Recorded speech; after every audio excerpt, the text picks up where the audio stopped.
लंबे समय और लंबी चर्चा के बाद भारतीय जनता पार्टी के संगठन की नई तस्वीर सामने आ गई। इस नई तस्वीर में क्या कुछ पुराने चेहरे हैं तो कुछ नए, कुछ अनुभवी चेहरे हैं तो कुछ युवा।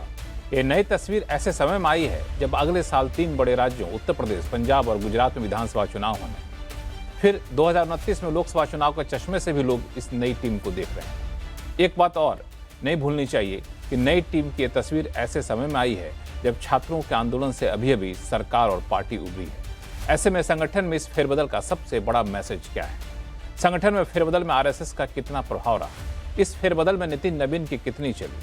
कुछ चुनिंदे फेरबदल भी चर्चा का विषय बने हुए हैं। मसलन सोशल मीडिया प्रभारी अमित पालविया का बदला जाना क्या संकेत देता है? स्मृति ईरानी को दोबारा संगठन में लाए जाने के पीछे मकसद क्या है? बाहर से आए नेताओं में सिर्फ और सिर्फ संदीप पाठक को शामिल किए जाने के पीछे क्या वजह है? और इस नई टीम के सामने आने वाले दिनों में सबसे बड़ी चुनौती क्या रहने वाली है? ऐसे हर सवाल का जवाब देने की कोशिश करेंगे आवाज अड्डा में। नमस्कार, मैं हूं लक्ष्मण राय और चर्चा में शामिल हो रहे हैं हमारे साथ विशेष मेहमान। सबसे पहले परिचय करा दूं, अपने साथ वरिष्ठ पत्रकार हर्षवंत त्रिपाठी हैं, राजनीतिक विश्लेषक सज्जन कुमार सिंह है। कुछ ही देर में हमारे साथ जुड़ेंगे द न्यू इंडियन एक्सप्रेस के एडिटोरियल डायरेक्टर प्रभु चावला साहब और सत्य हिंदी के फाउंडर आशुतोष जी। आप सही मेहमानों का बहुत बहुत स्वागत है। शुरुआत में हर्षवर्धन जी आपसे करना चाहूँगा, जब तक ये टीम सामने नहीं आई थी बहुत सारी चर्चाएं हो रही थी, बहुत सारे अटकलें थी, बहुत सारी उम्मीदें थी। अब ये टीम की तस्वीर तो सामने आ गई है, सबसे बड़ा मैसेज क्या दिख रहा है आपको? देखिए, मुझे लगता है कि Bharatiya Janata party organisational structure को मजबूत करने पर एक तरह से कहें कि बैक टू बेसिक्स हुई है। और अगर इस पूरी टीम को अगर आप देखें तो जो सबसे अच्छी बात है कि जो इस वक्त चल रहा था जेनजी का दबाव, सभी जाति बिठाने का दबाव, उससे बाहर निकली। ऐसा नहीं है, सामाजिक समीकरण पूरी तरह से साधे हैं, लेकिन सिर्फ किसी को जाति के लिए नहीं बैठा दिया है। अगर उसकी योग्यता है, उसकी क्षमता है, उसका प्रूवन ट्रैक रिकॉर्ड है तो उसको शामिल किया है। यहां तक कि जिन लोगों को ये माना जा रहा था कि उनको कैसे रख पाएंगे, वो दोबारा लौट पाएंगे कि नहीं लौट पाएंगे, तो चाहे उपाध्यक्ष के तौर पर वसुंधरा राजे हो या फिर राम माधव की फिर से वापसी उपाध्यक्ष के तौर पर हुई, पहले वो महासचिव थे। तो बहुत साफ दिख रहा है कि जहां जिसकी उपयोगिता है वहां उसको जरूर शामिल किया जा रहा है। 2 महामंत्री सुनील बंसल और विनोद तावड़े, उनकी चूंकि अपनी उपयोगिता भी है और लगातार वो नरेंद्र मोदी, अमित शाह के जिस तरह से विश्वस्त की भूमिका में काम करते रहे हैं, तो उनके हटाए जाने का तो कोई चांस भी नहीं था। जाए अगर वो मंत्रिमंडल में शामिल करने की कोई बात ना होती तो कोई वजह नहीं थी। इसके अलावा अगर आप देखें, स्मृति ईरानी जो बार बार कमबैक करती रही, एक बार फिर से कमबैक कर रही। पिछले साल भर से पार्टी ने उन्हें अलग अलग कामों में लगा रखा था। उनकी अपनी व्यक्तिगत जो क्षमता है, उनका जो ऑरा है, वो अलग बात है। और यहां पर निश्चित तौर पर उनका उपयोग उसी तरह से किया जाएगा देश भर में, क्योंकि बंगाल के चुनाव में उनका उपयोग हुआ, उत्तर प्रदेश के चुनाव में उनका उपयोग होगा, आगे भी दूसरे चुनाव में उनका उपयोग किया जाएगा। और सबसे जो बड़ी बात है, राहुल गांधी के सामने अब वो एक तरह से कहें कि फिर से फ्रंट फुट पर आपको नजर आएंगे। उत्तर प्रदेश से ही अगर कहें चुनाव के लिहाज से, तो बस्ती से सांसद रहे हरीश द्विवेदी। हालांकि हरीश द्विवेदी योगी आदित्यनाथ के बहुत कहें कि उल्टे खेमे के माने जाते हैं, लेकिन उनको भी इसमें जगह दी गई क्योंकि हरीश द्विवेदी संघ से उन्होंने काम शुरू किया बस्ती में। उसके बाद विद्यार्थी परिषद में रहे, पूर्णकालिक रहे, संगठन मंत्री रहे, युवा मोर्चा में रहे और एक अच्छी खासी पारी खेलकर फिर राष्ट्रीय सचिव रहे। बिहार के वो सह प्रभारी थे पहले, अभी असम के प्रभारी। तो एक अच्छा एक उनका भी जो कहें कि सांगठनिक है और उनके ऊपर भी नरेंद्र मोदी, अमित शाह का भरोसा दिखता है। और नितिन नवीन का भी उनके साथ चूंकि बिहार में काम करने वाले की वजह से एक अच्छा संपर्क दिखता है। और महामंत्री के तौर पर अगर आप देखें तो जो संजय भाटिया हरियाणा से हैं, उनको भी, हालांकि वो सीधे तौर पर खट्टर जी से जोड़कर देखे जाते हैं, लेकिन संगठन के व्यक्ति। तो ओवरऑल जो टीम बनी हुई दिखी है वो बहुत स्पष्टता से, जिसको हम कहते हैं बैक टू बेसिक्स पर गई है। पीढ़ी परिवर्तन है। जो उपाध्यक्ष पद है उसमें आपको ऐसे लोग दिखेंगे जो सीनियर हो गए, जिनका समायोजन होना है, लेकिन जो महामंत्री के तौर पर दिखते हैं और जो नीचे सचिव के तौर पर दिखते हैं, वो बहुत साफ दिखता है कि भारतीय जनता पार्टी को पता है कि अगर कैडर को ये लगने लगा कि हमारी जो ग्रोथ है वो यहां नहीं दिखती है तो फिर शायद मुश्किल होगी। और ये बखूबी भारतीय जनता पार्टी ने करके दिखाए। एक लाइन में कहें, ऑर्गेनाइजेशनल स्ट्रक्चर को फिर से मजबूती दी है। बिल्कुल, ये एक काफ़ी इंपॉर्टेंट पॉइंट आपने कहा। Prabhu Chawla sir, back to basic संगठनात्मक फेरबदल है, कोई दबाव में नहीं किया गया, हर समीकरण को साधने की कोशिश की गई है। आपके हिसाब से केंद्रीय मैसेज क्या है? मैसेज बड़ा क्लियर है। अगर आप सारे 65 जो नए लोग आए हैं, उसके अंदर लगभग 55 के नाम ऐसे हैं जो कभी ऑफिस बेरर सेंट्रल में नहीं रहे। स्टेट्स में कुछ लोग रहे हैं, ज्यादातर वही नहीं है। जिन तरह के बनाया कि ये नई पार्टी खड़ी करने की बात है 2029 के बाद की बात, 2034 की बात में मान कर के यंग लोग बहुत इसके अंदर है कि बड़ा परिवर्तन आप कहेंगे कि बहुत बड़ा परिवर्तन होगा, मैं उस बात में नहीं सहमत नहीं हूँ कि जिस तरह के लोग रखे गए, जैसे अडवाणी जी और अटल जी ने टीम बनाई थी, उससे नए लोग जो आए थे आपको याद होगा, अरुण जेटली, उमा भारती, अनंत कुमार, वेंकैया नायडू, नरेंद्र भाई मोदी, ये सारे लोग, प्रमोद महाजन, वो अपने आप में एक स्टैलवर्ड थे। उन्होंने बहुत बड़ा काम किया था पार्टी के अंदर, जिताए थे इलेक्शन, खुद भी जीते थे। तो उनको महामंत्री बनाया गया, पार्लियामेंट्री बोर्ड में रखा गया। तो उस तरह के कंपैरिजन अगर करें तो ये लोग अभी नए हैं, अभी सीखेंगे। जैसे अपने नितिन जी हैं, वो 45 साल के सबसे यंगेस्ट प्रेसिडेंट बने हैं पार्टी के। तो ये नए जगहों को लाया गया ताकि आगे जाकर के वो खड़े हो सके, उनको ट्रेनिंग के लिए किया जाए। क्योंकि प्रेसिडेंट जो अपने आप में खुद उनका एक्सपीरियंस कम है संगठन को चलाने का, इसलिए जितने लोग लाए गए हैं वो नए लोग आए, कार्यकर्ताओं को उन्होंने दिया है वहां पर कि आप कार्यकर्ता हैं तो एक सामान्य कार्यकर्ता ऊपर जा सकता है। परंतु चुनाव की दृष्टि से अगर आप देखेंगे तो मेरे को लगता है कि सिर्फ स्मृति ईरानी जो है बड़ी इंपॉर्टेंट है इसके अंदर। महिला भी है। अब आपके सामने 13 वाइस प्रेसिडेंट बनाए हैं, पहले ज्यादा होते थे, 16 थे या 15 थे, इस बार थोड़े कम हो गए हैं। उसमें 6 महिलाएं हैं। वसुंधरा राजे पहले से भी थी, परंतु उसके बाद राम माधव वहां पर आ गए हैं, महामंत्री थे। तो उनका कोई, मेरे को लगता है संगठन की दृष्टि से क्या रिस्पॉन्सिबिलिटी होगी तो आगे जाके पता लगेगा। परंतु पार्टी के अंदर परिवर्तन तब नजर आएगा जब पार्लियामेंट्री बोर्ड और सेंट्रल इलेक्शन कमेटी बनेगी। कि असली पावर तो वहां पर है कि इसके जितने भी ऑफिस बेरर हैं उसमें कितने लोग वहां जाते हैं या नहीं जाते हैं। परंतु ये परिवर्तन हुआ है जिसको बीजेपी 30 का नाम दिया जा रहा है, ये केवल यही है कि हमारे कार्यकर्ता अगले 10 साल के लिए तैयार नेता बनेंगे कि नहीं। ये फ्यूचर फ्यूचर के मुख्यमंत्री हैं, फ्यूचर के आप कह सकते हैं प्रदेश अध्यक्ष भी हैं, ये फ्यूचर के केंद्रीय मंत्री भी हैं। आज से 5 साल 10 साल के बाद इनका नंबर आएगा। जितने भी लगाया, अब जैसे अभी किसी ने कहा कि जिनको अपॉइंट किया उत्तर प्रदेश से वो मुख्यमंत्री के साथ ही नहीं है। अब इसका मतलब क्या है? चुनाव जीतना है कि नहीं जीतना है आपको? और वहाँ प्रेसिडेंट जो बनाए गए हैं वो भी मुख्यमंत्री के खेमे के नहीं है। तो प्रेसिडेंट भी यूपी के अंदर प्रेसिडेंट वहाँ का नहीं है, परंतु प्रेसिडेंट बड़े अच्छे हैं, उनकी रेपुटेशन अच्छी है और ये महामंत्री ये भी अच्छे हैं। तो आप इसमें देखना क्या चाहते हैं? मैं सिर्फ यही देख रहा हूँ, ये फ्यूचर एक लीडरशिप खड़ी करने की प्रयास है, नितिन जी के साथ जो चल सके। कि नितिन जी से सीनियर व्यक्ति तो बना नहीं सकते आप संगठन के अंदर। जितने भी लोग इसके अंदर हैं उसके अंदर आप कह सकते हैं कि ज्यादा ज्यादा विनोद तावड़े उनसे सीनियर कह सकते हैं आप, स्मृति ईरानी उनसे सीनियर कह सकते हैं, बाकी लोग तो कहीं भी नहीं आए। परंतु एक खुशी की बात ये है कि डिफेक्टर्स को ज्यादातर यहाँ पर नहीं मिला है। जितने डिफेक्टर थे सिवाय संदीप पाठक को, क्योंकि उनके बाद डेटा मैनेजमेंट आता है, पढ़ के बाहर से आए हैं, शालीन हैं, अच्छा काम करते हैं, पंजाब में काम भी आ सकते हैं। बाकी जो परिवर्तन है वो केवल इसलिए है कि हमने संगठन में बदलाव किया है और कार्यकर्ताओं को जगह दी है। बाकी इसके कोई बड़े मायने नहीं है परिवर्तन के। संगठन में बदलाव किया है, कार्यकर्ताओं को जगह दिया है और भविष्य के ये हमारे नेता हैं। लेकिन भविष्य के नेता हैं उससे पहले परीक्षाएं शुरू हो जाएंगी अगले साल से ही। आशुतोष जी।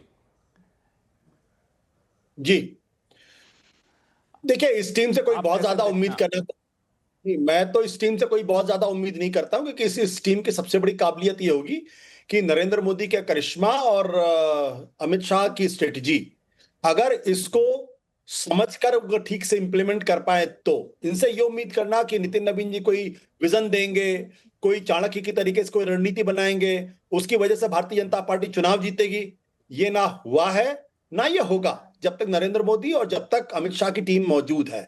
तो स्पष्ट तौर पर इनको सिर्फ लास्ट माइल तक, माइक्रो लेवल तक का मैनेजमेंट देखना है और जो कुछ कहा जाए उसको एज इट इज आप इंप्लीमेंट कर दीजिए, बस इतनी सी बात है। जहां तक जो बड़ा परिवर्तन मेरी नजर में है वो बात का एडमिशन है कि कहीं ना कहीं जो पिछले दिनों जंतर मंतर पे जो आंदोलन हुआ और उसको भारतीय जनता पार्टी की जो आईटी सेल है वो उसकी इंटेंसिटी को एड्रेस नहीं कर पाई या उसको समझ नहीं पाई, या इंस्टाग्राम पे जिस तरीके से रिएक्शन देना था उस तरीके से रिएक्ट नहीं कर पाई, उस तरीके से प्रसार नहीं कर पाई। मैं बहुत हैरान इस बात को लेकर था कि आखिर ये हुआ क्यों। क्योंकि देखिए, परसों प्रधानमंत्री जी ने 15 तारीख को दिमागी नक्सल की बात की, उसके ठीक 18 घंटे के अंदर उन बच्चों ने न केवल उस दिमागी नक्सल पे गाना बना दिया, उसको रिकॉर्ड भी कर लिया उसका म्यूजिक भी कंपोज कर लिया, उसको एडिट भी कर लिया और उसको वायरल भी करा दिया। इस स्पीड को भारतीय जनता पार्टी की आईटी सेल या सोशल मीडिया की टीम को इंप्लीमेंट करना है, अगर उसको वाकई में जेनजी से कंपीट करना है। क्योंकि जिस तरीके के गाने इस वक्त प्रधानमंत्री जी को टारगेट करके बनाए जा रहे हैं और सोशल मीडिया पे जो वायरल हो रहे हैं, खासतौर पे इंस्टाग्राम पे जो वायरल हो रहे हैं, वहां पर बीजेपी को उसको कन्फ्रंट करने की जरूरत है, वहां उसको न्यूट्रलाइज करने की जरूरत है। और कहीं ना कहीं पार्टी ने यह माना है कि अमित मालविया जिनका वाकई में एक अच्छा रोल रहा है इन द सेंस कि भाई मैं पसंद करूं या ना पसंद करूं अलग सवाल है, लेकिन भारतीय जनता पार्टी की सोशल मीडिया की टीम को एक नई ऊंचाई तक लेके जाना, उसको वेपनाइज करना, विपक्ष को पूरी तरीके से डिस्क्रेडिट करना, पार्टी के लिए नैरेटिव बनाना, ये उनका काम था जो उन्होंने बखूबी किया। लेकिन जैसे कहते हैं ना, हर चीज की एक शेल्फ लाइफ होती है, एक एक्सपायरी डेट होती है, तो वो अंतिम समय में मुझे लगता है कि उनकी नाकामी स्पष्ट हुई और इसलिए बीजेपी ने जो बदलाव किया है वो ज्यादा बड़ा बदलाव है। अन्यथा बीजेपी के अंदर जब तक नरेंद्र मोदी और अमित शाह जी हैं तब तक उनकी रणनीति और उनके विजन को इंप्लीमेंट करना ही नितिन नवीन की सबसे बड़ी क्वालिफिकेशन होनी चाहिए। वो कर पाते हैं नहीं कर पाते, ये वक्त बताएगा। बिल्कुल। दरअसल जो आपने बात कही इसमें छोटा सा रिएक्शन जरा हर्षवर्धन जी का ले लूं, फिर सज्जन जी आपके पास आ रहा हूं। आशुतोष जी का ये कहना हर्ष जी कि दरअसल ये जो नई टीम है, ये अमित शाह की रणनीति, प्रधानमंत्री मोदी की रणनीति, इसी को आगे बढ़ा पाएंगे, यही एक इनकी सबसे बड़ी कह सकते उपलब्धि होगी। ये खुद अपना कुछ रिदम सेट कर पाएंगे, ये इनको उम्मीद नहीं है। ऐसा क्यों इनको डर लग रहा है? और सोशल मीडिया टीम की बात जो इन्होंने की, इस पर हम लोग आगे चलकर शो में चर्चा करेंगे। सोशल मीडिया टीम, चाहे स्मृति ईरानी की बात हो, चाहे संदीप पाठक की बात हो, इस पर हम लोग आगे चलकर चर्चा करेंगे। लेकिन जो एक टीम से बहुत उम्मीद आशुतोष जी नहीं रख रहे हैं।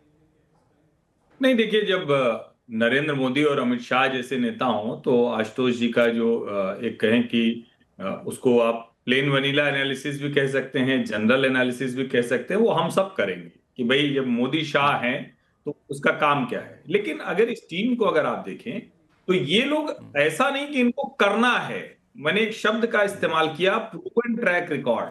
ये लोग नरेंद्र मोदी अमित शाह के साथ काम पहले से कर रहे हैं।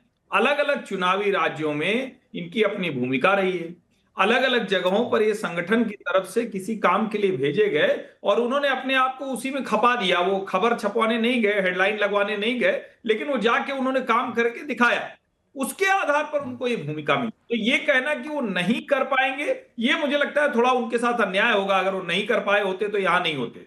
दूसरा, जब हम नरेंद्र मोदी शाह की बात कर रहे हैं तो जाहिर है कि इतना बड़ा आपके पास एसेट हो तो जाहिर है उससे बड़ा एसेट कोई बनाना ये लक्ष्य नहीं होगा, उस एसेट को सस्टेन करना लक्ष्य होगा। और किसी भी पार्टी के लिए होता है, अगर कांग्रेस पार्टी अगर कुछ करेगी तो वो अपने बड़े नेताओं के पीछे ही चलेगी। हाँ, इसमें एक जरूर है जो मुझे लगता है शायद वो उस पर और ज्यादा प्रभु चावला जी या आशुतोष जी उसको और खोलेंगे। पीयूष गोयल का नेशनल ट्रेजरर के तौर पर वापस आना, ये मुझे लगता है कि बड़ी खबर है, हेडलाइन खबर है। जिस तरह से बननी चाहिए थी शायद उतनी नहीं बनी, क्योंकि अगर वो आ रहे हैं तो लगभग आप तय मानिए कि वो मंत्री नहीं रहे। तो वैसे तो आप कह सकते हैं कि पार्टी नेशनल ट्रेजरर बनाए जा रहे हैं, लेकिन ये कोई सामान्य खबर नहीं है। इसके पीछे बहुत सी चीजें हैं, कई परतें हैं जो इसको देखने वाली बात है हेडलाइन के तौर पर। अगर मैं हालांकि मैं सोचा था इस पे आगे चलकर चर्चा करूंगा, लेकिन चूंकि आपने चर्चा छेड़ दी है तो प्रभु चावला सर, आपका रिएक्शन इस पे, क्योंकि ये काफ़ी दिन से, जब से ये खबर आई है पिछले 24 घंटे से,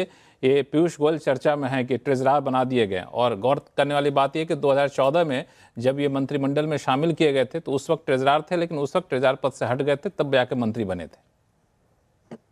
ये रहे थे थोड़े दिन, दो मंत्री भी रहे थे, ट्रेजरर भी रहे थे। इनके फादर भी ट्रेजरर थे और मंत्री भी थे, फिर उसके बाद ट्रेजरर रहे, खाली हटा दिए गए। मंत्री जब थे उसके, जब मंत्री बने तब मुझे जहां तक याद है उसके कुछ एक दिन बाद वो ट्रेजरर पद से इस्तीफा दे दिए थे। हटा दिए गए थे, जो राइट, एब्सोल्युटली राइट। के फादर भी ट्रेजरर रहे हैं, परंतु मेरे को लगता है कि एक्सेप्शन हो सकता है।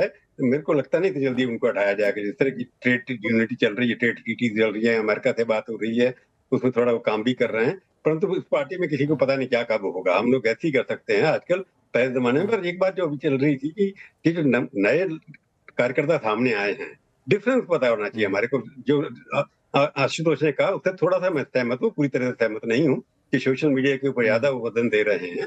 मैं, क्योंकि पार्टी चलती है मोदी और अमित शाह की स्ट्रेटजी दोनों के ऊपर, ये बात सच है, किसी को पता भी नहीं। पहले तो सबको पता है, पहले जमाने में अडवाणी जी और अटल जी की टीम हुआ करती थी, पर उनके पास जो नंबर 2, नंबर 3, नंबर 4 लोग थे वो काफी बड़े नेता हुआ करते थे। अब किसी को भी नहीं, वसुंधरा राजे अभी तक वाइस प्रेसिडेंट हैं, वो अपने आप चुनाव लड़ा भी सकते थे, जीत भी सकते थे और जीत के आते भी थे। मेरे को इस टीम में 2-4 लोगों को छोड़कर कैसे उनके मुकाबले में 5 आशु लोग सर, आ नहीं रहा है। हूं आपके पास। अब मैं 5 लोग कहने आज प्रमोद महाजन, अनंत कुमार, अरुण जेटली, उमा भारती, प्रमोद महाजन, इनके मुकाबले का नाम मेरे को इस टीम में से एक भी बता दीजिए आप। नहीं है। तावड़े ने काम किया, बढ़िया अच्छा काम किया। उसके बाद सुनील बंसल कार्यकर्ता है, आरएसएस के प्रचारक हैं, संगठन जानते हैं। मैं वेस्ट बंगाल में था, भाटिया जी ने बहुत अच्छा काम किया, हरियाणा से आते हैं, एकदम महामंत्री बन गए, बड़े पद पर कभी रहे नहीं, राष्ट्रीय स्तर पर आ गए, कार्यकर्ता अच्छे हैं। परंतु अशोक ने जो कहा कि अब जो है कि ऊपर से नीचे आता है। नहीं, अब लेकिन संगठन जो है प्रधानमंत्री के यहाँ से चलता है। पहले संगठन प्रधानमंत्री अटल जी नहीं चलाते थे, अडवाणी चलाते, जैसे उम्र से चला रहे हैं। परंतु वहां पर ऐसे बड़े बड़े लोग थे जो कि नंबर 2 नंबर 3 जिनको आप डिपेंड कर सकते थे, जो अपने आप स्ट्रेटेजी बनाते, जैसे अरुण जेटली ने जितनी तोड़फोड़ की, बाकी प्रमोद महाजन जितने की एक स्ट्रेटेजी बनाई, इनमें से एक ही व्यक्ति बता दीजिए जो वो कर सकता हो। अगले 5 साल में ट्रेंड हो जाएंगे ये। अच्छे कार्यकर्ता हैं, ईमानदार हैं सारे के सारे, परंतु gap between the top and the bottom बीच में बहुत ज्यादा है। सेंट्रल लेवल के और बहुत सारे सीनियर लीडर हैं, कार्यकर्ता जो स्टेट्स में हैं, जिनको पद नहीं दिए गए, उनको हटा दिया गया। स्ट्रेटेजी हो सकती है कि नई टीम तैयार कर रही है, जैसे ऐसे जिनको कोई जानता नहीं हो। कई लोगों के नाम है, जैसे मैं 50 साल से जर्नलिज्म कर रहा हूँ, 40 साल से बीजेपी को देखा, संघ को अंदर से देखा है, बाहर से भी देखा है। तो ये परिवर्तन हुआ है जिसके अंदर कार्यकर्ता को दिया गया, पहली बार इतना इंपॉर्टेंस दी गई है। परंतु ये टीम जो है सरकार के ऊपर डिपेंडेंट है। पहले सरकार पार्टी के ऊपर डिपेंड करती थी, संगठन सरकार से बड़ा हुआ करता था, परंतु ये संगठन सरकार के सामने बौना है, परंतु आगे के लिए अच्छा हो सकता है। हर्षवर्धन जी, कुछ आप बोलना चाह रहे थे? नहीं, सिर्फ एक लाइन देखिए, प्रभु का अनुभव जो है और जो अंदर बाहर से जानते हैं उसके सामने मैं बहुत कम जानता हूं, लेकिन पता नहीं इस तथ्य को क्यों एकदम से किनारे कर दे रहे हैं कि जब अटल जी की सरकार थी तब के संगठन का कुछ हाल याद कीजिए ना। और कोई भी सरकार जब इतनी ताकतवर होती है तो संगठन सरकार से ताकतवर कभी नहीं होता है। ये आदर्श स्थिति है कि संगठन सरकार से बड़ा होता है। राजनाथ जी से अध्यक्ष थे अटल जी की सरकार में, जब अटल जी से राजनाथ जी अध्यक्ष बने थे तब। पता है आपको राजनाथ जी कौन है? मुख्यमंत्री रह चुके थे पहले। नहीं बिल्कुल। तो आपके अध्यक्ष क्या है? अब आपके अध्यक्ष कौन है? तो आप मुझे ध्यान नितिन जी बहुत बढ़िया आदमी है, ईमानदार आदमी है, अच्छे जाके अच्छा काम करेंगे। मैं सिर्फ आप ट्रेनिंग के लिए मैं ये कह रहा हूँ, ये कार्यकर्ता पहली बार हुआ है जिनको आपने लंबे समय के लॉन्ग टर्म प्लानिंग करके चल रहे हैं कि ये लोग अगले 10 साल तक काम करेंगे पार्टी के अंदर। मैं ये मान करके चल रहा हूँ। सर, इसमें एक छोटी सी चीज, अब देखिए जेटली जी, प्रमोद महाजन, सुषमा स्वराज, ये पुनर्जन्म तो लेने से रहे, और कार्यकर्ता का विकास होता है तो कोई उनमें से बन जाएगा बड़ा। हमेशा कहा जाता है कि पहले वाले जो लोग थे ऐसा कोई नहीं था। ठीक है, अभी ऐसे हो सकता है ना दिख रहे हो, लेकिन जैसे आप ही ने नाम लिया कि वही विनोद तावड़े बड़ा अच्छा काम कर रहे हैं, वही सुनील बंसल कमाल की स्ट्रेटजी कर रहे हैं, तो ऐसे ही तो एक समय में चीजें देखी जाती थी। और पहले उस समय जब कहा जाता था तो उसी लॉट में से निकल कर तो नरेंद्र मोदी निकले, उसी में से अमित शाह आ गया। और मेरा ये मानना है कि जब किसी पार्टी में, विशेष करके कैडर वाली पार्टी है, अगर काम करने वाले लोगों को महत्व मिलता रहता है तो उसी में से नेता तैयार हो जाते हैं और एक दिन लगता है कि अरे वाह, ये तो कमाल का आदमी है। आशुतोष जी, ये मैं वैसे पढ़ना नहीं चाहता, पर बता रहा हूँ जितने ऑफिसर पिछले उठाएंगे आप, नरेंद्र मोदी जी को भी ले लीजिए, वो गुजरात में रहे सेक्रेटरी, महामंत्री रहे कितने साल तक यहाँ, उसके बाद जाकर के बने मुख्यमंत्री। तो उनका एक्सपीरियंस देखिए, जितने भी महामंत्री आज बने हैं इनमें से कितने केंद्रीय लेवल पे रहे, पहले उस जमाने में कितने रहे। तो अगर कंपैरिजन करने बैठेंगे तो लगेगा ये नई टीम है, अच्छी बात है, मैं इसको बुरा नहीं मान रहा, यंग जनरेशन होनी चाहिए। हम सेम कि ये अभी संगठन नई टीम है, इनको सिखाया जाएगा, ट्रेनिंग दी जाएगी। वहां जब थे जितने 5 सब कहते थे मुख्यमंत्री, प्रधानमंत्री अरुण जेटली भी बन सकते हैं, प्रधानमंत्री आज बन गए। मोदी जी को जब मुख्यमंत्री बनाया था उनका कितना विरोध था प्रदेश के अंदर, परंतु कहा अडवाणी नहीं बनेंगे और अच्छे निकले। अगर वो मुख्यमंत्री बनते तो उन्होंने दिखा दिया कि मैं प्रधानमंत्री भी अच्छा हूँ। 25 साल तक लगातार सरकार में रहना, तो उनके चुनाव लोगों की दृष्टि जो थी चुनने अडवाणी जी की, अटल जी की, एक थी कि ये कार्यकर्ता भविष्य में, अरुण जेटली फाइनेंस मिनिस्टर रहे, डिफेंस मिनिस्टर रहे, अनंत कुमार रहे, वेंकैया नायडू जाकर के वाइस प्रेसिडेंट बन गए। आप कितने लोग हैं उस वक्त जमाने के, इनमें से क्या कोई उस लेवल पर पहुंचेगा? जब पहुंचेगा 10, इसलिए चुना गया कि 10 साल तक काम करेंगे लोग, संगठन में काम करिए तब बिल्कुल सत्ता में आइए। यही प्रभु सर, इसको रणनीति के तौर पर क्यों ना देखा जाए? आशुतोष सर, आप कुछ बोलना चाह रहे थे, मैं एक सवाल आपको रख दूं कि टॉप लीडरशिप और नई लीडरशिप जो बनाई गई है, इसमें गैप बहुत ज्यादा जो प्रभु सर कह रहे थे, तो इसको अच्छा माना जाए, बुरा माना जाए? हो सकता है कि हम रणनीति के तहत आगे चल करके 5 साल बाद की तस्वीर यहां पर देखना चाहते हो। देखिए, प्रभु जी का जितना अनुभव है उतना तो हम लोगों का राजनीतिक करियर भी नहीं रहा है, पत्रकारिता का हमारा करियर भी नहीं रहा। हमने बहुत कुछ उनसे सीखा भी है। मैं एक ही बात इसमें जोड़ना चाहता हूं, और वो बहुत महत्वपूर्ण बात है कि कितने लोगों को मालूम है कि जो 4 महासचिव हटाए गए उनमें से किसका कितना बड़ा कद है। दुष्यंत गौतम का क्या कद है, राधा मोहन दास अग्रवाल का क्या कद है, संजय बंदी का क्या कद है, और तरुण चुग का क्या कद है। ये लोग तो पार्टी के महासचिव थे ना, बहुत ही पावरफुल लोग थे।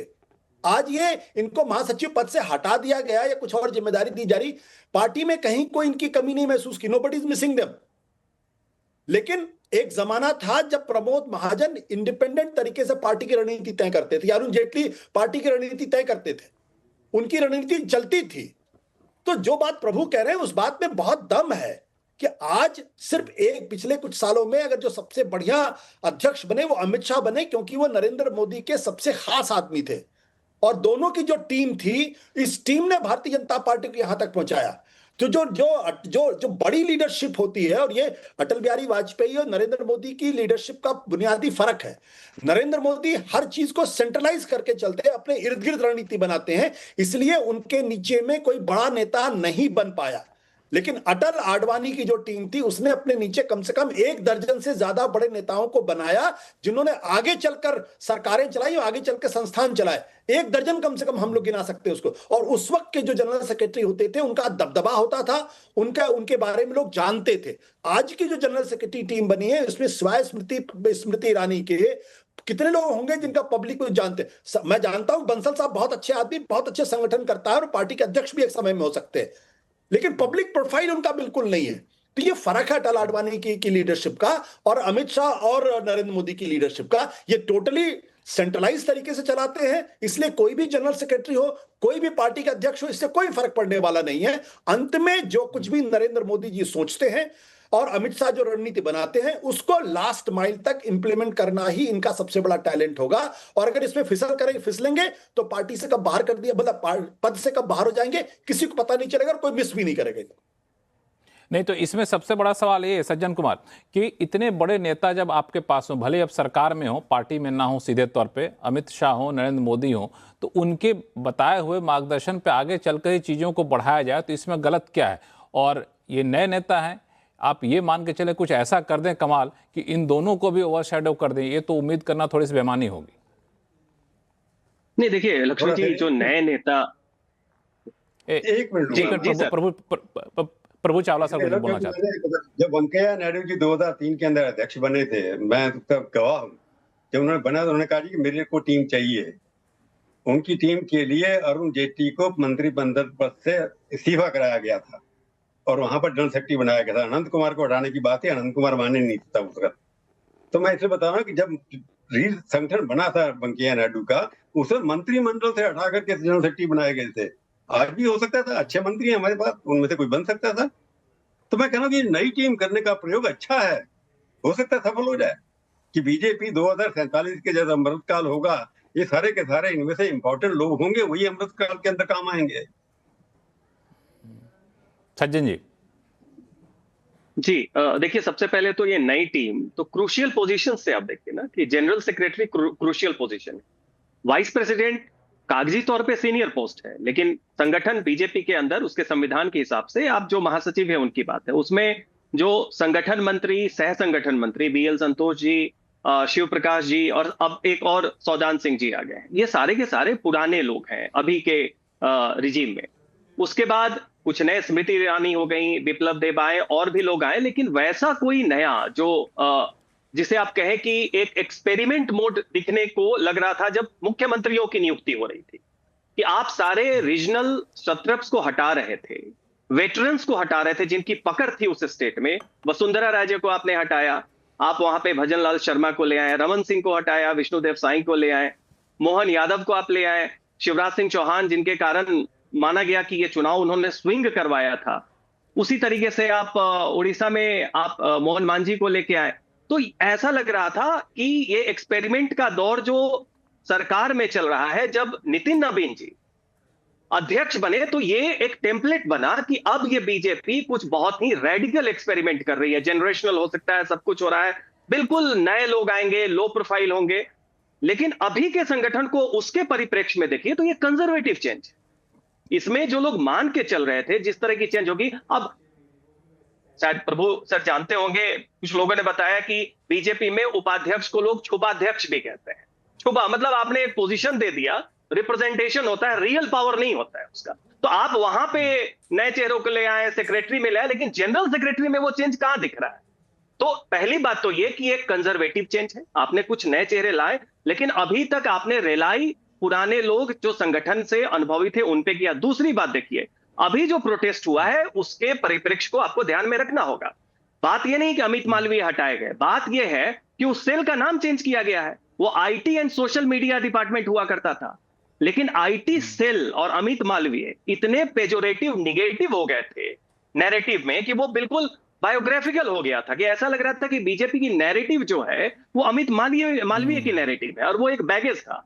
तो आप देखिए इस बार जो नाम आया पदाधिकारी का, दीपक भास्कर जी का, उसमें IT and social media department नहीं है, उसमें आया सोशल मीडिया। तो आपने क्यों ये नाम चेंज किया? इसका मतलब कहीं ना कहीं ये तो कोई संगठन बीजेपी जैसा कोई हल्का निर्णय तो लेगा नहीं कि नाम बदल दे। नाम के पीछे काफी वो उसमें चिंतन होती है। तो आईटी सेल क्यों हटाया गया, ये अपने आप में दिखाता है कि जो नैरेटिव आप देखें 2022-23 से बीजेपी चुनाव जीत रही थी, लेकिन नैरेटिव वॉर हार रही थी। मणिपुर में हुआ, नॉर्थ ईस्ट की सारी सक्सेस स्टोरी इस सरकार के अंदर, मणिपुर के इंसिडेंट में जो हाईकोर्ट का फैसला था उसमें सरकार जो थी वो नैरेटिव वॉर में पीछे उठी। 2024 का आप देख ले, उसमें नैरेटिव जो है उसमें आप पीछे आ गए। संविधान बदलो का एक नैरेटिव क्रिएट किया गया और वो विस्पर कैंपेनिंग चली और उसका खामियाजा कहीं ना कहीं दिखा।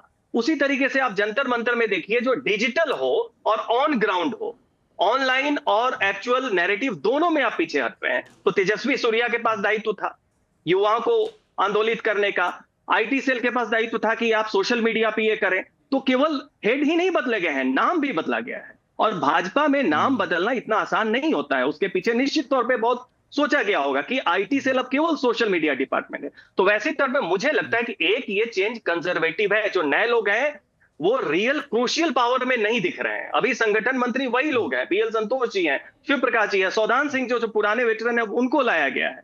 और उसके अलावे आप जो नैरेटिव को लेके आए हैं, आप जिनको भी लेके आए हैं, उसमें बीजेपी काफी रिस्ट्रेन्ड और कॉशियस लग रही है। तो जो मुख्यमंत्रियों को नियुक्त करने का सिलसिले में जो एक्सपेरिमेंट दिखा और जो नितिन नवीन जी तक वो एक्सपेरिमेंट यहाँ नहीं दिखा, विपरीत इस बार मुझे कंजर्वेटिव दिख रहा है जी। हाँ, हर्षवर्धन जी, दो बातें सज्जन ने कही। पहली बात कि जो रियल पावर है अभी भी पुराने लोगों पर भरोसा जताया गया है, उस मायने में कहें तो ये कंजर्वेटिव है, बहुत एक्सपेरिमेंट नहीं किया गया।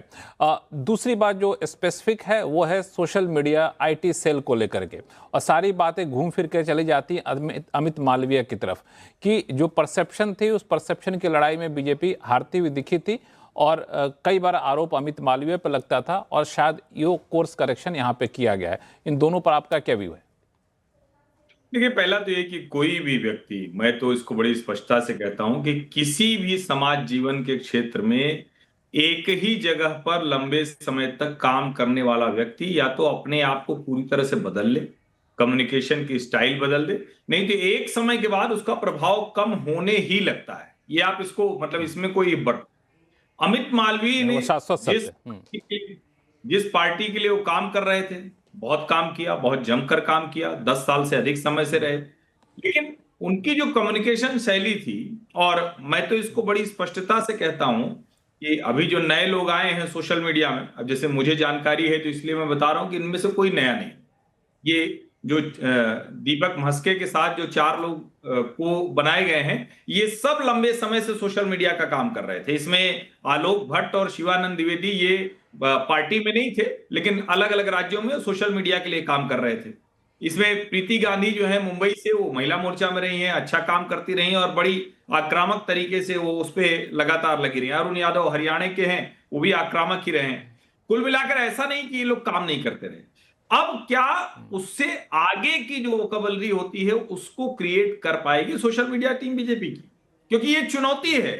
ऐसा नहीं कि आपने अमित मालवीय को हटा दिया इतने भर से, और अमित मालवीय पिछले 2-3 सालों से कम ऐसा लग रहा था कि चेंज की जरूरत है वहां। जैसे मैं तो ये भी मानता हूं कि मीडिया टीम में भी चेंज की, ठीक है, आपने नीचे संजय मयूख को हटा दिया, 3 लोगों को लगा दिया, वो ठीक है। वो प्रदीप भंडारी को नया, सिद्धार्थ यादव को नया, आशीष अग्रवाल को मध्य प्रदेश से लाकर, लेकिन बलूनी जी वहीं पर हैं। हम बलूनी जी के एलिवेशन को सोच रहे थे। अगर राजनीतिक विद्यार्थी के तौर पर देखें तो अनिल बलूनी को भी लंबा समय हो गया है, हम लोग सोच रहे थे पॉलिटिकल एलिवेशन होगा। तो भारतीय जनता पार्टी मीडिया और सोशल मीडिया, इसमें सोशल मीडिया में पूरा चेंज किया, वो कैसे करेंगे वो दिखना है। और मीडिया में जो बहुत चेंज नहीं हुआ है, क्योंकि हेड जब बैठा रहता है उसके नीचे लोग आते हैं, तो कोई बहुत बड़ा बदलाव उसको मैं नहीं मानता। हाँ ठीक है, सिद्धार्थ अच्छे प्रवक्ता हैं, प्रदीप अच्छे प्रवक्ता हैं, ये लोग अपने को इंप्रूव कर रहे हैं, भी ग्रूमिंग स्टेज में है, तो ये कुछ अच्छा करेंगे। लेकिन मैं इसको ऐसे ही देखता हूं, पार्टी को समझ में आ गया जिस भाषा में वो बात कर रहे हैं सोशल मीडिया पर, वो सुनाई नहीं दे रही जिसके लिए कर रहे हैं, वो एकदम नहीं सुनाई दे रही, ये साफ साफ है। और इसमें बचना होगा कि आप नैरेटिव बढ़ाना है, ये समझना पड़ेगा। आप अगर इसी पर लगे रहेंगे कि अच्छा मोदी जी की पोस्ट आई जल्दी से पोस्ट करो, ये सोशल मीडिया का काम नहीं होता है, इसको आप समझ लीजिए। वो कुछ समय तक अच्छा लगता है, उसके बाद वो नैरेटिव खत्म होने लगता है। आपको नैरेटिव बढ़ाना है, मुझे लगता है ये सबसे जरूरी बात। सबसे सबसे जरूरी बात है। आशुतोष जी, सोशल मीडिया टीम में बदलाव सबसे ज्यादा चर्चा का विषय रहा। प्रभु सर, आ रहा हूं आपके पास। इसमें सबसे बड़ा चैलेंज क्या रहेगा और क्या माना जाए खासतौर से छात्रों का आंदोलन इसका ट्रिगर रहा? मैं एक डिस्क्लोजर कर देता हूं। आम आदमी पार्टी में कुछ समय तक मैंने उनकी सोशल मीडिया और कम्युनिकेशन को लीड किया था, ज्यादा समय तक नहीं, कुछ समय तक के लिए। तो मैं ये अनुभव के आधार पर बता सकता हूं कि भारतीय जनता पार्टी को आज की तारीख में 30 साल का लड़का जो है वो सोशल मीडिया टीम का चीफ चाहिए। उसकी थिंकिंग, उसकी क्रिएटिविटी, उसके इनोवेशन का कोई जवाब ही नहीं है। क्योंकि अब सिर्फ कांग्रेस से आपको मुकाबला नहीं करना है, आपको एक ऐसी डिफ्यूज्ड टीम से मुकाबला करना है जिसके बारे में आपको पता ही नहीं है। उसमें कोई 17 साल का लड़का भी उठ के कुछ बना देता है और वो वायरल हो जाता है। और क्योंकि इस पूरे आंदोलन में एक बात बिल्कुल स्पष्ट है, कोई टीम नहीं थी, कोई कम्युनिकेशन की कोई ऐसी टीम नहीं खड़ी थी जो दरअसल कुछ बना। लोग अपने स्तर पर बना रहे थे, अपने स्तर पर वन लाइनर आ रहे थे, मीम बन रहे थे, चुटकुले चल रहे थे, गाने चल रहे थे। और मैं वाकई में हैरान था कि यार प्रधानमंत्री जी ने अभी वहां दिमागी उसकी नक्सल की बात की, दिमागी और नक्सल 18 की बात घंटे, क्या? और वो मैं अगर आप अभी कहेंगे तो मैं भेज भी दूंगा आपके पास। तब मैंने उनकी ताकत का एहसास हुआ कि दरअसल ये जो नए युवा हैं, ये जेनजी जो है, वो किस क्रिएटिविटी के किस लेवल पे है। क्या बीजेपी के में जो दीपक महस के आए हैं, क्या उस क्रिएटिविटी को मैच कर सकते हैं? क्या इनको भी 20 से 25-27 साल के लड़कों की एक फौज खड़ी करनी पड़ेगी और इनको एम्पावर करना पड़ेगा कि भाई अब आप करो, मेरी तरफ मत देखो। ये कांग्रेस की तरफ से रहने, उसका एक ब्रीफ हो कि कांग्रेस की तरफ से आपको ये आना है, सीजेपी की तरफ से आना है, इसको एंटिसिपेट करिए और इसको लगातार आप करते रहिए। क्या वो कर सकते हैं? क्या सबसे बड़ी चुनौती आज की तारीख में इसलिए क्योंकि देखिए, जो लड़ाई सड़क पे होती है उससे कई गुना ज्यादा लड़ाई सोशल मीडिया प्लेटफॉर्म पर है। क्या कारण है कि सिर्फ 5 दिन के अंदर 2 करोड़ लोग सीजेपी के अकाउंट से जुड़ गए। ये देखिए, बहुत बड़ी बात है ये। या आप ऑर्गेनिक तरीके से ही ग्रो कर सकते हैं, आप इनऑर्गेनिक तरीके से नहीं ग्रो कर सकते हैं। तो अगर आपको इंस्टाग्राम की ताकत का एहसास है और वहां आप उस तरीके के मीम, उस तरीके के रील, उस तरीके के शॉर्ट्स, उस तरीके के वीडियोस, 30 सेकंड के वीडियोस बनाने की क्षमता आपकी टीम के अंदर है, तब तो आप इस लड़ाई को लड़ पाएंगे, नहीं तो नहीं लड़ पाएंगे। पर प्रभु सर, ये क्षमता इस टीम में आपको दिख रही है जिस युवा वर्ग से ये चुनौती आ रही? हर्षवर्धन सर, आ रहा हूं आपको पास। नहीं, सोशल मीडिया जो है एग्जैजरेशन ज्यादा हम कर रहे हैं जब भी बातें कर रहे हैं। ये बात ठीक है, सोशल मीडिया बड़ी एक्टिव है, उसका इन्फ्लुएंस होता है और मोदी जी के ऊपर उसका असर ज्यादा था। वो खुद ही अपनी इंस्टाग्राम पे आने लग गए। मैं उसमें नहीं जाऊंगा, पर मैं एक बात करूंगा, कंजर्वेटिव की बात कर रहे थे संगठन के अंदर। आप सदानंद सिंह जी की बात कर रहे हैं या अपने शिव कुमार जी की बात कर रहे हैं या अपन अपने जो महामंत्री संगठन के हैं संतोष जी की बात कर रहे हैं, उसका फैसला मोदी जी के हाथ में नहीं था। वो इसलिए संघ वालों रखा उनका, वो संघ के सीधे रेपुटेशन के ऊपर है। तो हम यह कि उनके ऊपर कंजर्वेटिव रहा और संघ का फैसला कि उनको हमने नहीं विड्रॉ करना। जिस दिन संघ चाहेगा कि हमने संतोष जी को दूसरा काम देना है, उस दिन वो चले जाएंगे। उनकी टर्म फिक्स नहीं है कि नया प्रेसिडेंट आए तो हटेंगे, वो प्रेसिडेंट के बीच में भी हट सकते हैं। तो संघ के लोग जो आज 50-60 प्रचारक जो हैं बीजेपी के अंदर 60 हैं इस वक्त सारे हिंदुस्तान के अंदर, उसमें से किसी का परिवर्तन हुआ? किसी संगठन में किसी प्रदेश के अंदर अध्यक्ष बदले गए हैं, परंतु वहां पर संगठन मंत्री आरएसएस के नहीं बदले गए अभी तक। तो वहां स्टेबिलिटी है। दूसरी बात मैं कहना चाहूंगा कि जो आप बात हो रही है कि सोशल मीडिया की होनी चाहिए, पार्टी में जो भी परिवर्तन हुआ है, कंजर्वेटिव कह लीजिए या मैं कहूंगा फ्यूचर ट्रेनिंग के लिए रखे गए हैं, वो बड़ा स्पष्ट मैसेज इसके अंदर यही है कि हमारे जो संगठन जो है वो सरकार के ऊपर निर्भर करेगा, उनकी गाइडेंस के ऊपर निर्भर करेगा। क्योंकि जब तक जो अमित शाह ही पार्टी का संगठन क्रिएट किया है, इतनी बड़ी पार्टी बनाई है, तो आने समय में भी ट्रेनिंग इन्हीं को दी जाएगी। इन्हीं में से कोई, मैंने बार बार यही कह रहा हूँ कि सोशल मीडिया जरूरी है।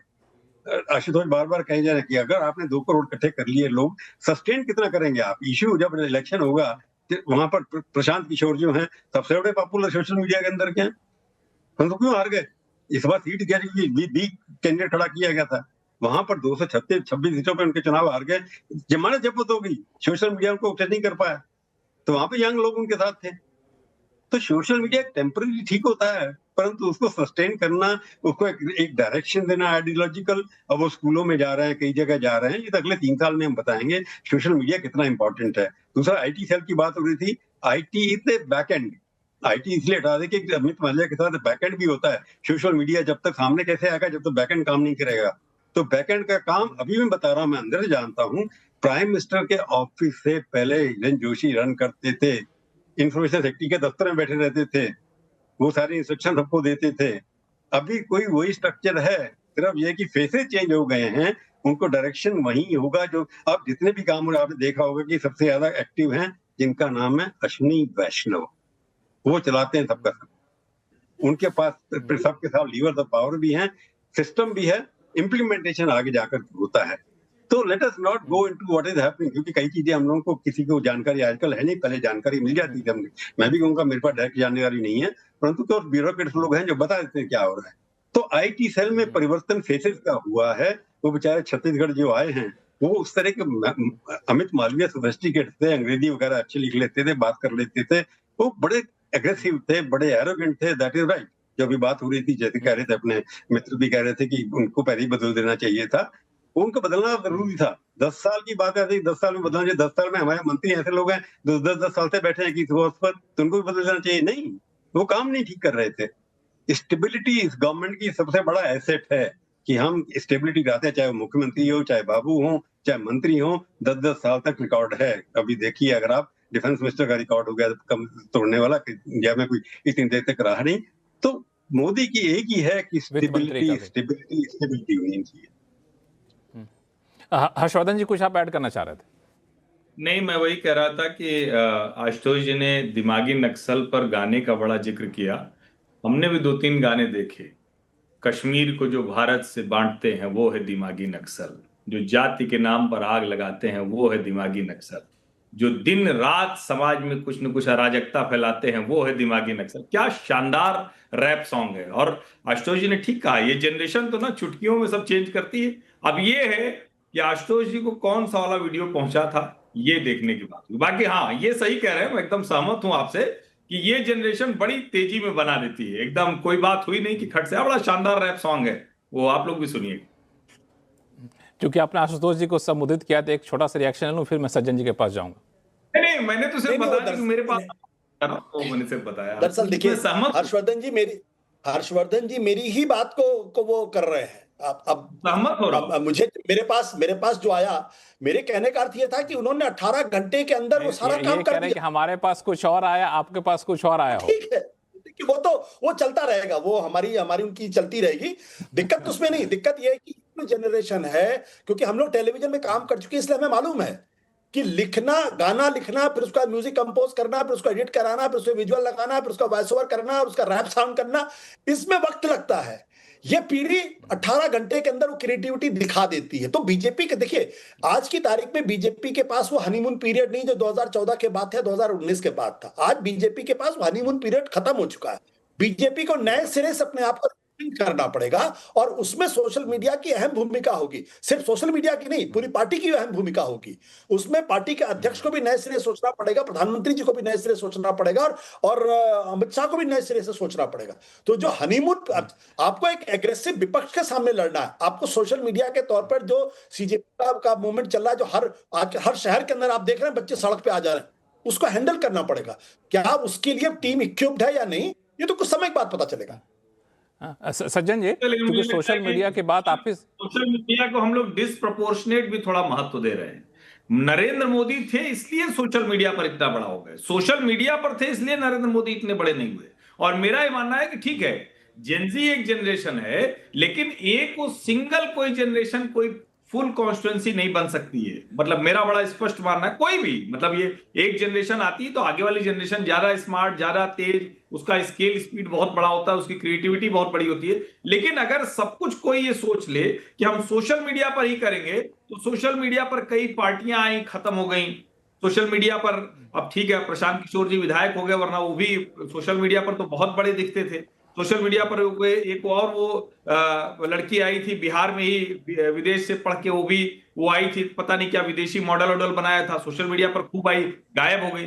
सोशल मीडिया पर और कई ऐसी पार्टियां आई, नहीं बन पाए। दरअसल सोशल मीडिया के आधार पे आप नेता बन जाएंगे, बड़े शख्स बन जाएंगे, ये संभव नहीं है। लेकिन हाँ, सोशल मीडिया आपके आगे बढ़ने या फिर आपके छवि सुधारने का एक महत्वपूर्ण माध्यम जरूर हो सकता है। सिर्फ सोशल मीडिया के जरिए आप सब कुछ कर लेंगे।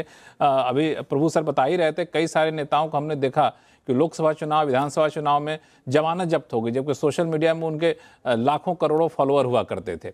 लेकिन जो मूल सवाल है सज्जन कुमार सिंह, जो आशुतोष सर ने उठाया भी, कि जिस तेजी से आज के युवा सोशल मीडिया पे क्रिएटिव हो जाते हैं, या फिर जो एक सोशल मीडिया पे एक्टिव युवाओं के तौर पर जो सक्रिय विपक्ष पैदा हो गया है, उससे निपटने में नई टीम कितनी कामयाब होगी?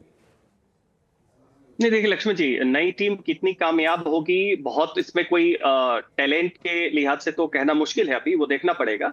लेकिन इसमें सोशल मीडिया को आइसोलेशन में नहीं देखा जाना चाहिए। ये मोदी जी से शुरू नहीं होता है। 2008 के आसपास बराक ओबामा पहली बार फेसबुक को यूज करके सोशल मीडिया संगठन के साथ जब टैंडम में आता है, तो वॉर ऑफ परसेप्शन जो होती है कि आप कभी भी कोई पार्टी, कोई लीडरशिप और उनकी नैरेटिव वो समाज में परसेप्शन में हावी होती है, उसका एक माध्यम होता है। तो 2008 के बाद और ओबामा फर्स्ट केस स्टडी माने जाते हैं कि उन्होंने सोशल मीडिया के थ्रू एक अलग डेमोक्रेट पार्टी के परसेप्शन को, नैरेटिव को हावी किया, और उसके बाद से आप शिफ्ट करते हैं। अब यहां पे क्या है, दो चीजें मुझे चुनौती लग रही हैं। एक, लोग बताएंगे कि 1989 के बाद से यह माना जाता है कि बीजेपी का जब राइज का फेज आया, जीते या नहीं जीते, जब भी वो काफी एग्रेसिवली आगे बढ़े चुनावी तौर पे और नैरेटिव के तौर पे, उसमें युवा पीढ़ी जो उस समय की थी उसकी काफी भूमिका थी।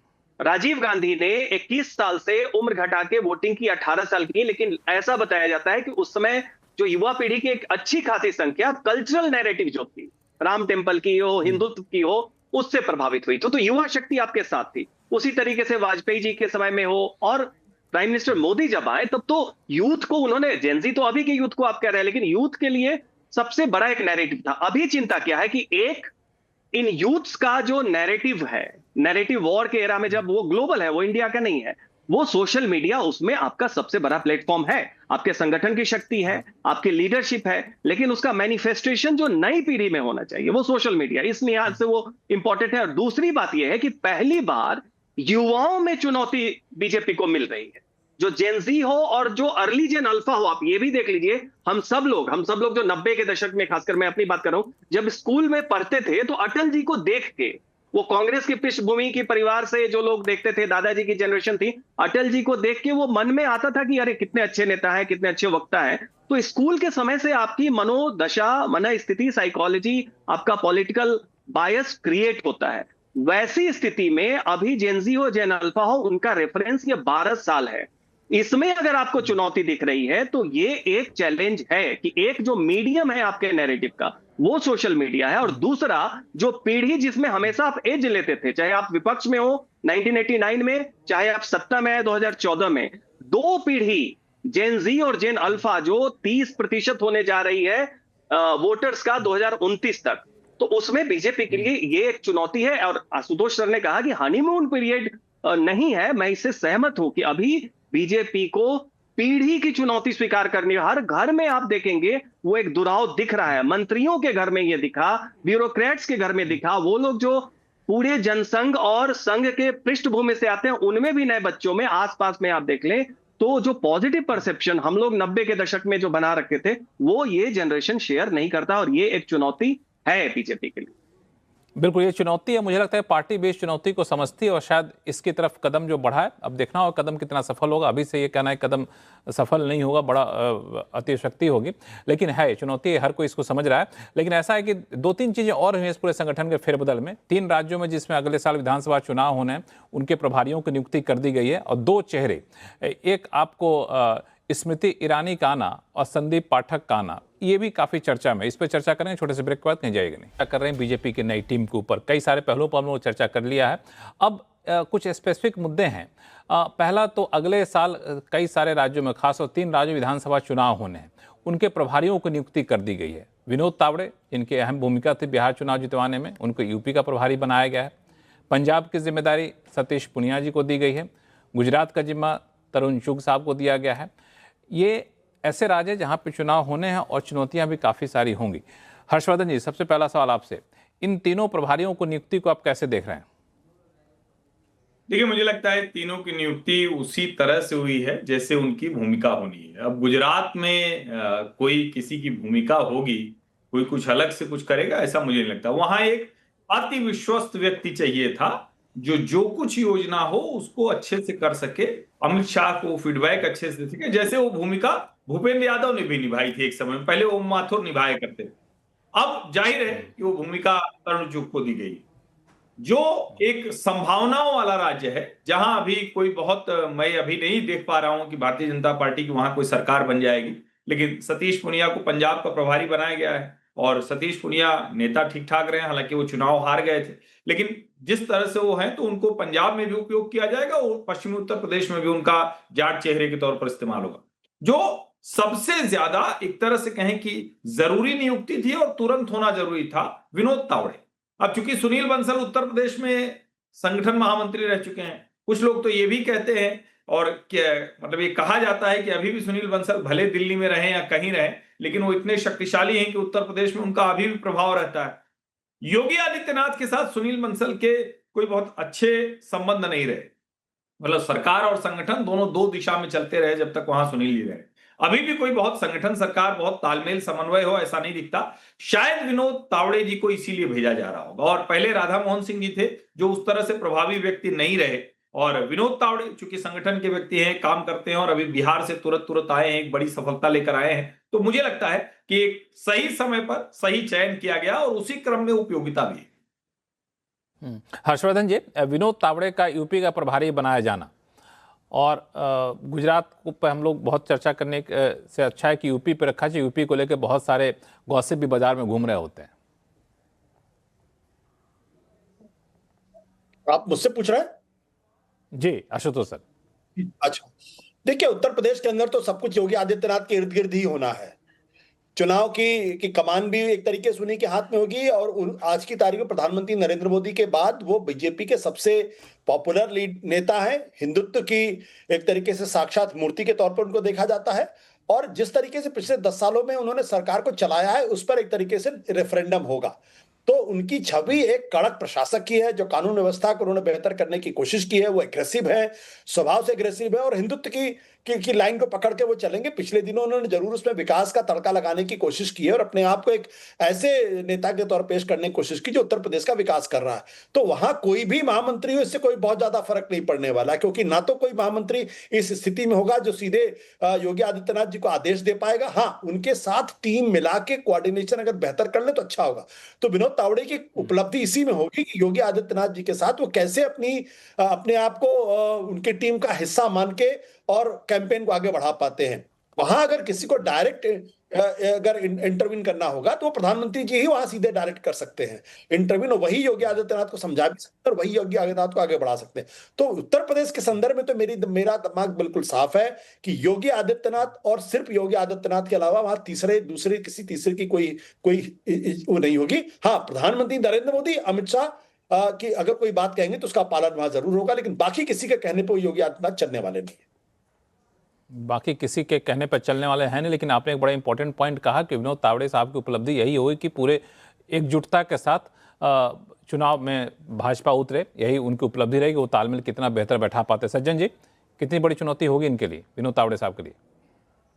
नहीं, देखिए, जो चुनौती है वो बस वही है कि संगठन और सरकार, मुख्यमंत्री और बाकी जो उस समय जो प्रभारी हैं, वो कोई फ्रिक्शन जितना कम से कम हो वो कर सके।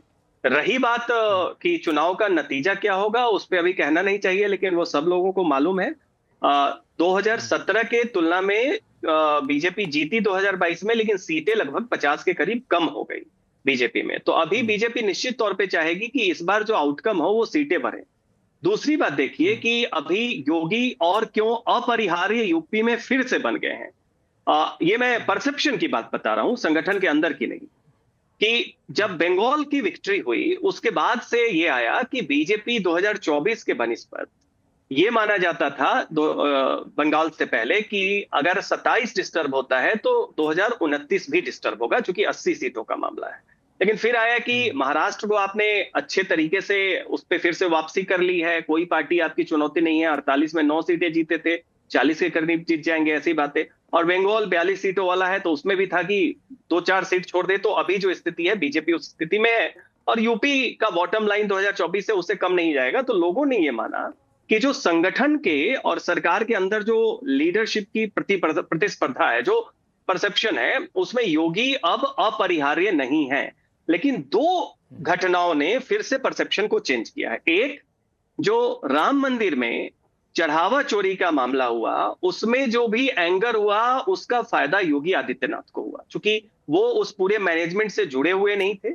दूसरी बात, एसआईटी करके चंपत राय को एक ऑप्टिक्स में पहली बार जब आए तो उनसे न मिलने की बात करके उन्होंने ये दिखाया कि अगर आप आक्रोशित हैं तो अल्टरनेटिव इंटरनल है, आउटसाइड नहीं।